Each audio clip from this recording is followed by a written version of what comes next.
Assalamualaikum warahmatullahi wabarakatuh. Rekan-rekan semuanya, pernah mendengar istilah perseroan terbatas? Baik, hari ini jika pernah mendengar atau bahkan mungkin belum pernah mendengar, kita akan bahas ya. Semoga kita bisa mengetahui apa itu PT, bagaimana cara mendirikannya, apa saja organnya secara perlahan-lahan. Mari kita mulai video ini.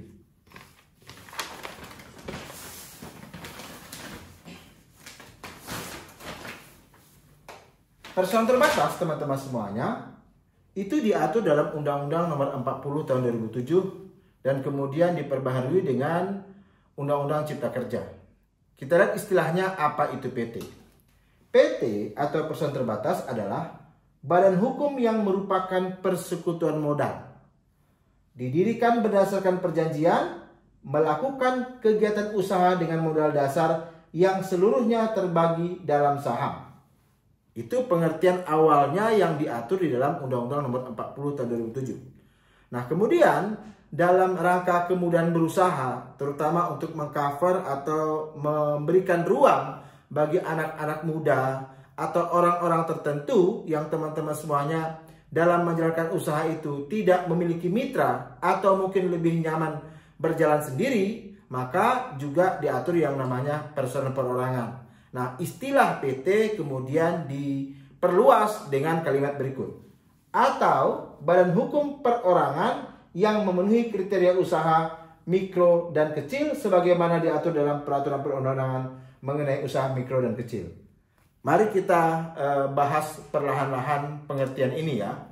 Pengertian yang pertama adalah yang dimasukkan dengan PT yang didirikan oleh lebih dari satu orang. Kita lihat teman semuanya. Pertama, perseroan terbatas adalah badan hukum yang merupakan persekutuan modal. Jadi kalau ada pertanyaan, berapakah minimal orang yang harus ada untuk mendirikan sebuah perseroan terbatas?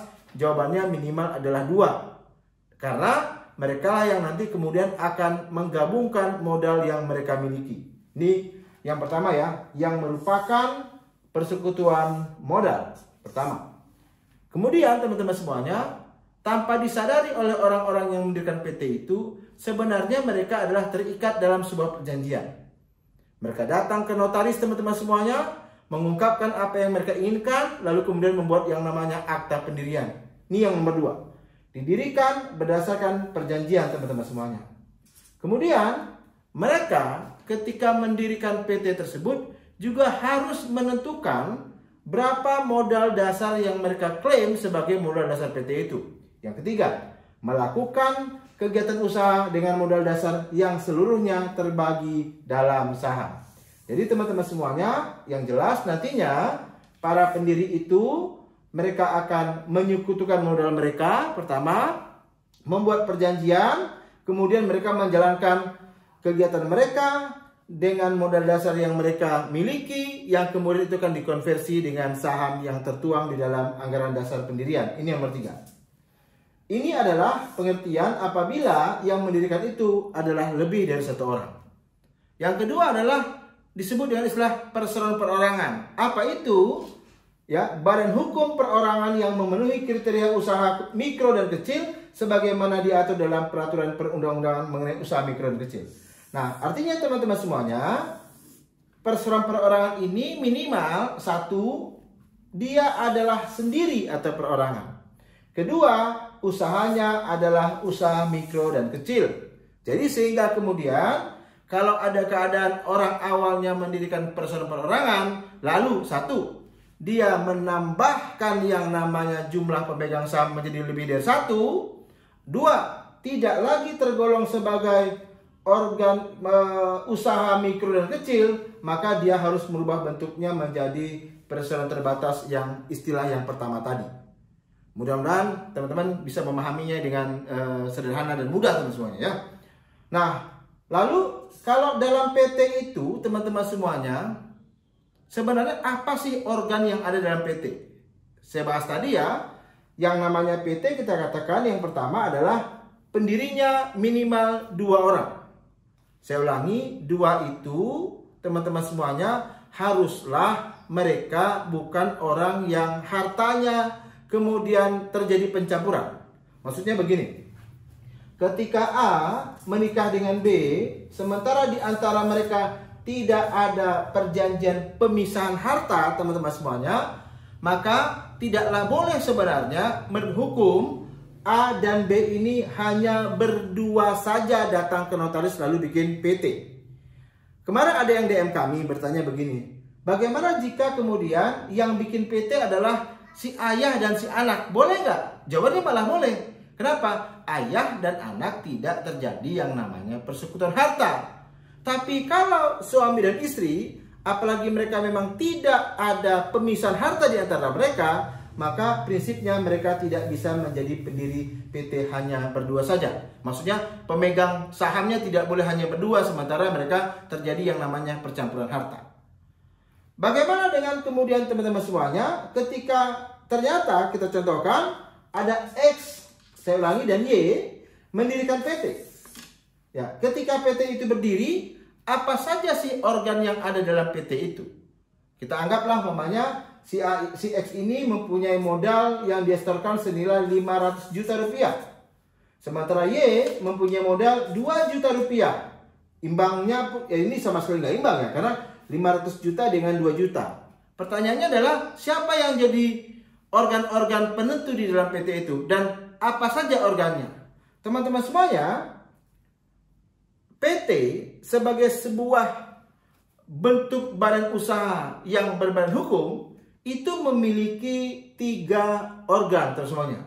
Yang pertama adalah rapat umum pemegang saham. Ini wujudnya bukan manusia ya. Yang kedua, direksi. Dan yang ketiga adalah dewan komisaris, teman-teman semuanya. Jadi ada yang pertama pemegang saham, yang kedua direksi, dan yang ketiga adalah dewan komisaris. Kita lanjut ya. Apa itu rapat umum pemegang saham? Rapat umum pemegang saham adalah organ perseroan yang mempunyai wewenang yang tidak diberikan kepada direksi atau ke dewan komisaris dalam batas yang ditentukan dalam undang-undang ini dan atau anggaran dasar. Ini akan lebih mudah dipahami kalau kita sudah lihat pengertian direksi dan komisaris sebenarnya.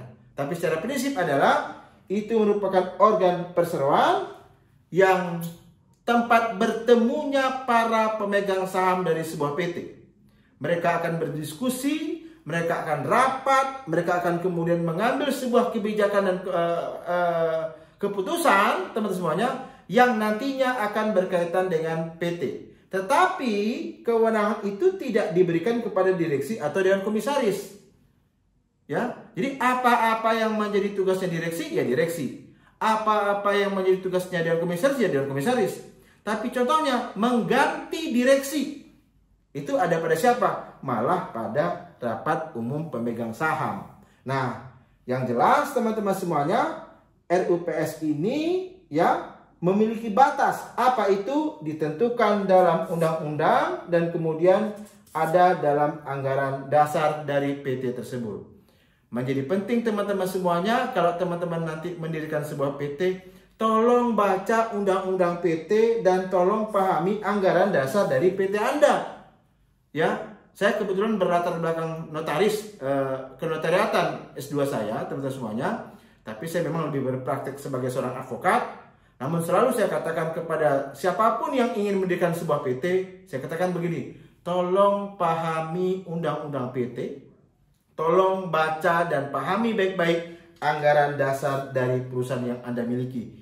Jangan Anda buat PT tapi tidak tahu apa isinya, tugas dan fungsi Anda di dalam PT tersebut, teman-teman semuanya. Kita sudah bahas rapat umum pemegang saham. Kita masuk yang berikutnya, yaitu direksi dan dewan komisaris, teman-teman semua. Baik, kita buka ya. Nah, ini adalah slide tentang direksi dan dewan komisaris. Apa itu direksi? Nah, direksi adalah organ perseroan yang berwenang dan bertanggung jawab penuh atas pengurusan perseroan terbatas untuk kepentingan perseroan sesuai dengan maksud dan tujuan perseroan serta mewakili perseroan baik di dalam maupun di luar pengadilan sesuai dengan ketentuan anggaran dasar. Kembali kita penggal-penggal apa yang tertulis dari pengertian ini. Pertama adalah dia adalah organ perseroan yang berwenang dan bertanggung jawab. Ya, dia punya kewenangan dan tanggung jawab. Atas apa? Pengurusan perseroan untuk kepentingan perseroan. Ya, saya ulangi teman-teman semuanya. Ketika A dan B mendirikan PT, maka prinsipnya A dan B ini tentulah mereka pemegang saham. Nah, di antara mereka berunding.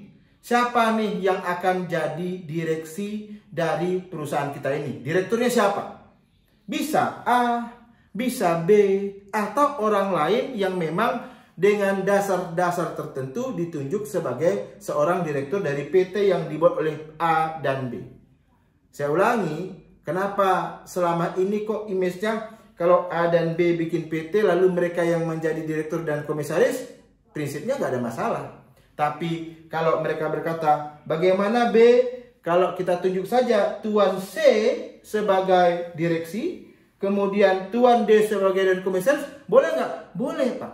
Kenapa? Karena pada prinsipnya A dan B tidak akan terganggu kewenangannya karena mereka tetap menjadi pemegang saham. Kalau punya sesuatu yang ingin dilakukan terkait dengan perusahaan atau semuanya, asal sesuai dengan undang-undang PT dan anggaran dasar, mereka akan bertemu di dalam yang namanya RUPS atau Rapat Umum Pemegang Saham. Kita lanjut ya. Organ perseroan yang berwenang dan bertanggung jawab, 1.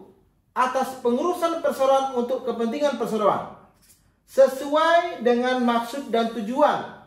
Jadi seorang direktur itu harus paham betul apa yang menjadi maksud dan tujuan perseroan yang dia pimpin.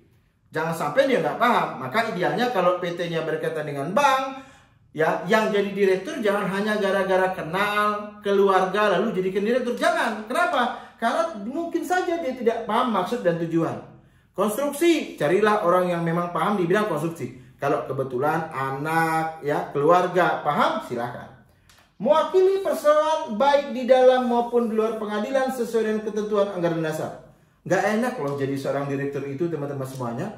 Kalau terjadi ada kasus pidana yang berkaitan dengan PT yang dipimpin, siapa yang harus bertanggung jawab? Direksi atau direkturnya, teman-teman semuanya. Siapa yang akan dijadikan pihak yang diminta keterangan? Direksi, teman-teman semuanya. Ketika A dan B adalah pemegang saham saja, kemudian C ditunjuk sebagai seorang direktur, teman-teman semuanya, terjadi dugaan tindak pidana, contohnya pajak, ya, atau tindak pidana yang lainnya, yang dipanggil bukan A dan B, tapi si C sebagai seorang direktur, teman-teman semuanya. Organ ketiga adalah Dewan Komisaris. Apa itu? Organ perseroan yang bertugas melakukan pengawasan secara umum dan atau khusus sesuai dengan anggaran dasar serta memberi nasihat kepada direksi.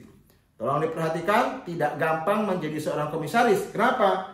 Dia harus melakukan pengawasan, ya, secara umum dan atau khusus sesuai dengan anggaran dasar, dan juga dia haruslah memberikan nasihat kepada direksi. Jadi secara prinsip itu begini.